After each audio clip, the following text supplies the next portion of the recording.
ചാലിശ്ശേരി മണ്ഡലം കോൺഗ്രസ് കമ്മിറ്റി പ്രസിഡന്റും ഗ്രാമപഞ്ചായത്ത് വികസന സ്റ്റാൻഡിംഗ് കമ്മിറ്റി ചെയർമാനും പൊതുപ്രവർത്തകനുമായിരുന്ന NV ബാവയുടെ 8ാമത് അനുസ്മരണ സമ്മേളനം KPCC vice president VT Balram ഉദ്ഘാടനം ചെയ്തു.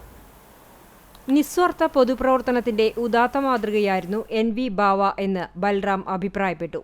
NV ബാവ ചാരിറ്റബിൾ ട്രസ്റ്റിന്റെ ആഭിമുഖ്യത്തിൽ കൂറ്റനാട് നടന്ന അനുസ്മരണ സമ്മേളനത്തിൽ ട്രസ്റ്റ് ചെയർമാൻ ഹംസ മാസ്റ്റർ അധ്യക്ഷത വഹിച്ചു.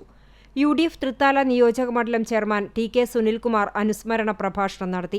Thrithala block Congress committee president K Vinod, Kappur block Congress committee vice president AM Shefeeq, സെക്രട്ടറിമാരായ ഹുസൈൻ പുളിയഞ്ഞാലിൽ, ഹാഷിം അച്ചാരത്ത്, അസീസ് ആമക്കാവ്, ചാലിശ്ശേരി മണ്ഡലം president PV Ummer Moulavi, vice president Pradeep Cheruvassery, Mahila Congress മണ്ഡലം പ്രസിഡന്റ് റുക്കിയ ഹംസ തുടങ്ങിയവർ പങ്കെടുത്തു.